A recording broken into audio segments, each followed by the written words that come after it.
Setelah 17 tahun, akhirnya film legendaris horor Indonesia yang berjudul Pulau Hantu mau balik lagi nih menghantui dunia layar lebar. Kira-kira dengan comebacknya si hantu maaf ini, bisa nggak ya nandingin film original sebelumnya?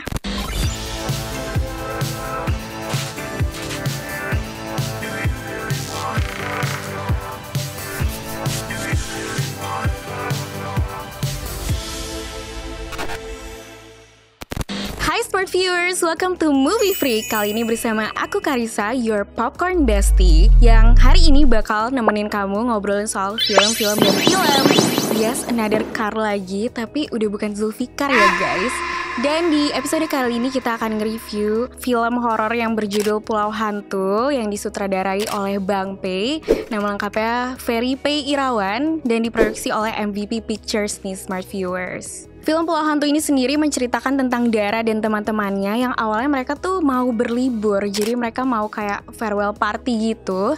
Dan dirayainnya itu kayak di kapal gitu nih guys. Tapi pada akhirnya di tengah-tengah perjalanannya tiba-tiba mereka malah terdampar di sebuah pulau misterius. Dan di detik itu juga akhirnya perjalanan mereka terhenti.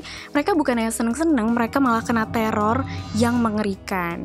Oke, jadi pertama mungkin aku mau ajak kalian dulu kali ya untuk nostalgia sedikit. Kita flashback balik ke tahun 2000-an, dimana di tahun 2007 film Pulau Hantu ini sebenarnya lumayan cukup hot ya. Jadi film horor lokal yang cukup hits juga saat itu. Karena memang hal yang ikonik nih di film ini adalah sosok hantu mangapnya. Tapi selain sosok hantu mangapnya ini, sebenarnya si Pulau Hantu ini juga cukup ikonik dengan cast cewek-ceweknya yang biasa itu berparas hot and spicy. Jadi buat bapak-bapak di sini ya mungkin kayak Kak Nathan juga mungkin salah satu pencintanya ya, karena memang horor jadul itu identiknya dengan cewek-cewek dengan paras yang seksi seperti itu.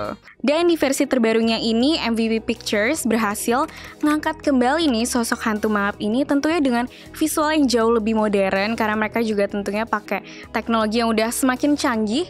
Jadi visual hantunya kalian bisa bayangin gak sih, dulu aja tuh udah ngeri gitu ya walaupun dengan teknologi seadanya. Tapi sekarang visual hantunya tuh dibikin lebih creepy dan dibikin lebih merinding lagi. Jadi kebayang gak sih seserem apa gitu. Tapi terlepas dari visualnya, aku pun juga suka banget gimana di Pulau Hantu kali ini si hantu mangapnya ini digambarin bukan sebagai sosok hantu yang ada dan kayak ya udah dia serem aja gitu, enggak.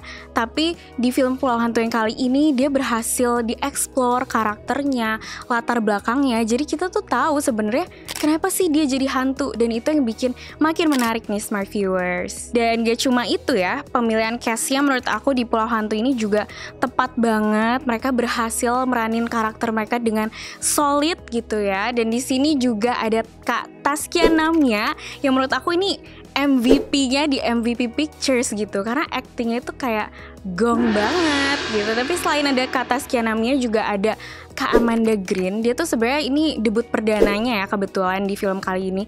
Tapi menurut aku ya untuk debut perdana sebagai sesosok seorang mala gitu ya, dia udah keren banget sih Smart Viewers. Nanti kalian bisa lihat sendiri gimana dia tuh akhirnya kali ini debut jadi aktris beneran, yang menurut aku ini udah kayak goks banget. Selain itu juga pengalaman karakter di film ini bisa dibilang singkat, padat, tapi tetap straight to the point gitu ya Smart Viewers. Jadi dia tuh nggak bertele-tele, tapi tetap ngena di kita.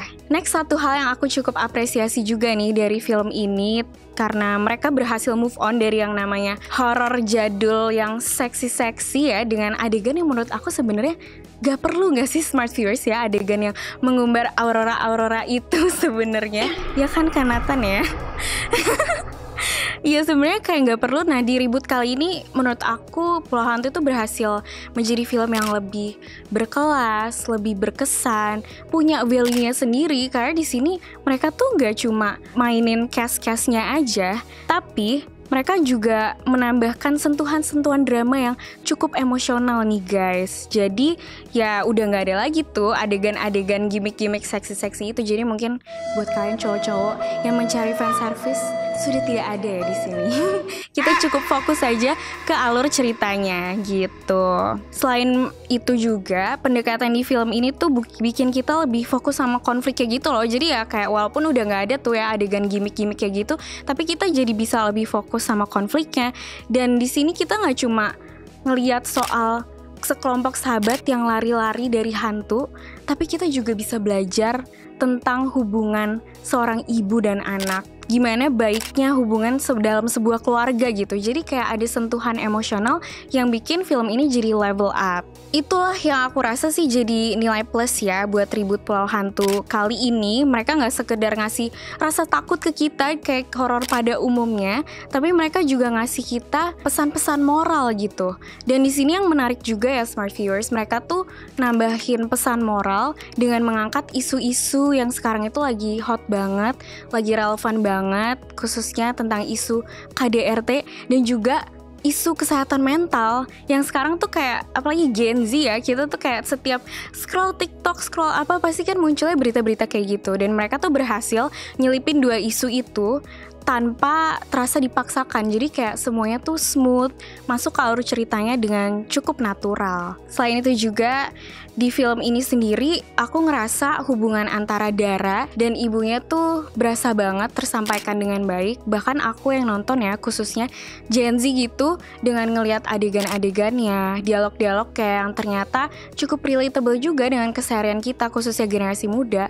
Jadinya tuh aku bisa masuk ke dalam filmnya dan pada akhirnya aku bisa ngerasain konflik batin antara si Dara, konflik batin antara Dara dan ibu ya sih khususnya, karena kan dia tuh awalnya sebenarnya gak diperbolehkan tuh sama ibu untuk pergi, tapi dia tetap ngotot pergi. Nah di situ tuh kayak ada konflik batin yang bikin kita nggak cuma fokus sama adegan-adegan horornya, tapi juga dengan konflik batin antara ibu dan anak. Lagi-lagi ini jadi poin plus ya, karena kita nggak cuma dibikin takut sama hantu, tapi kita juga takut gitu loh sama realita kehidupan ini, yang bikin aku tuh juga jadi ngerasa ya selama nonton ini tuh kayak aku jadi masuk ke dalam tren yang biasa ngomong tuh kayak marriage is scary. Gimana kalau misalkan kamu punya pasangan tapi dia gak bisa jadi ayah yang baik? Gimana kalau nanti kamu menikah tapi kamu gak bisa jadi ibu yang baik? Itu tuh bener-bener jadi kegelisahan aku ya selama aku nonton ini. Jadi bener-bener kayak ini sesuatu yang beda sih di film horor ya. Nah sayangnya meskipun ada banyak banget ya tadi hal-hal yang aku suka dari film ini, tapi tetap aja ada beberapa hal yang bikin aku kecewa sih. Mungkin pertama dari pace-nya ya. Pace-nya itu bisa dibilang cukup terburu-buru, karena kita bisa awalnya nih enjoy nih momen mereka lagi seneng-seneng.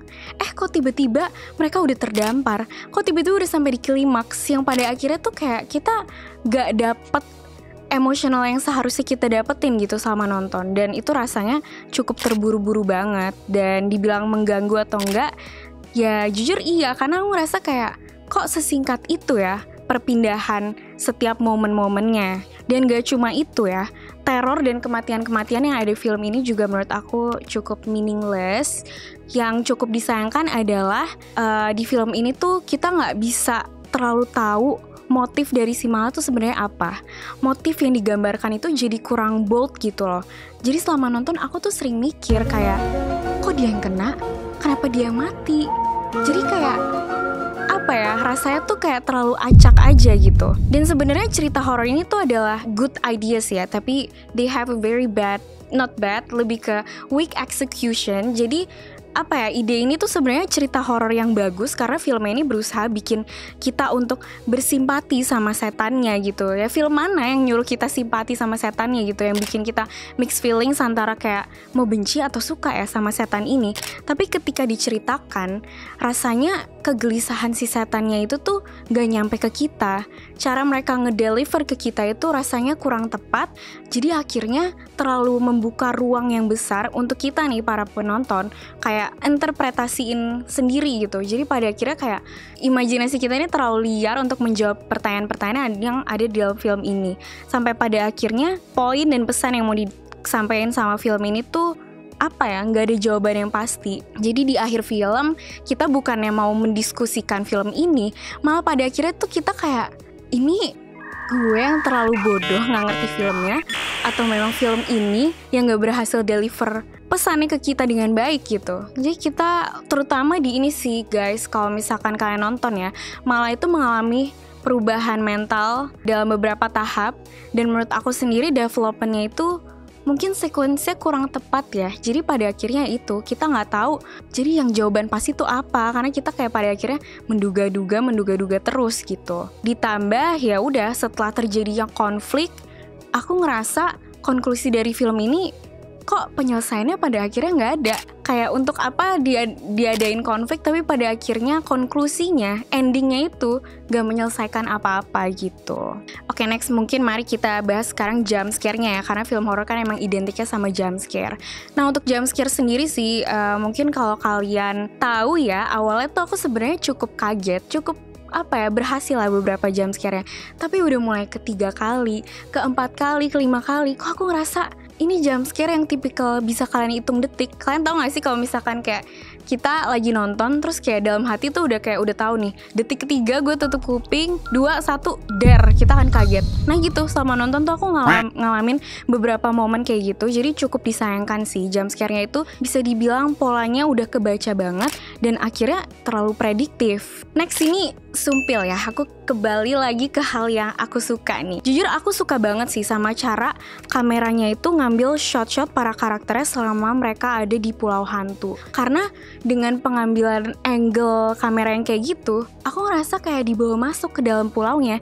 Jadi kayak aku ikutan nih eksplor pulau hantu itu. Dan menurut aku ini adalah salah satu teknik pengambilan kamera yang cukup bagus ya di film horor. Karena mungkin biasanya kita ngeliat film horor lain tuh kayak ya shotnya yang medium aja, terus belakangnya ngeblur. Jadi pada akhirnya tuh kita nggak bisa ngeliat detail sebenarnya tempatnya gimana. Kita tahu nih misalnya ini di hutan, tapi kita nggak tahu bentuk hutannya tuh dalamnya kayak gimana. Nah di pulau hantu ini mereka berhasil mengekspor pulau hantunya full. Jadi kita bisa lihat detail-detail kecil di setiap langkah-langkah para cast-nya ini waktu mereka jalan-jalan di pulau hantunya. Jadi kayak kita juga ngerasa ngeri gitu. Dan somehow waktu aku nonton ini aku jadi ngerasa kayak ini film kayak kalau dibikin game jadi seru deh. Soalnya rasanya tuh waktu aku nonton kayak ngeliat sekelompok sahabat lagi main ke escape room gitu. Tapi beda, ini gak di room kecil ya, tapi mereka kayak ada di pulau yang besar, pulau yang berhantu, yang pada akhirnya rasanya tuh kayak ya nontonin mereka lagi main game, lagi berusaha untuk menyelesaikan suatu misteri gitu. Karena kayak mereka kan mencoba ekspor pulau hantunya. Selain itu juga aku juga suka gimana secara teknis ada transisi gitu guys. Jadi kalau misalnya nanti kalian nonton, kalian akan ngelihat dimana film ini tuh flashback ke masa lalu terus balik lagi ke masa kini. Menurut aku itu lumayan smooth sih, dan kayak semua timingnya juga pas ya, mulus dan berasa intens banget. Dan di film Pulau Hantu ini kalian juga nanti tentunya akan nemuin adegan-adegan yang cukup gore ya. Dan di adegan-adegan yang gore itu menurut aku berhasil dieksekusi dengan baik. Dari sekian banyak cara pembunuhan, ada satu pembunuhan yang menurut aku tuh kayak gila banget, kok ada manusia bisa mikir orang dibunuh dengan cara kayak gini. Jadi gak cuma sadis doang, tapi menurut aku itu cerdas sih.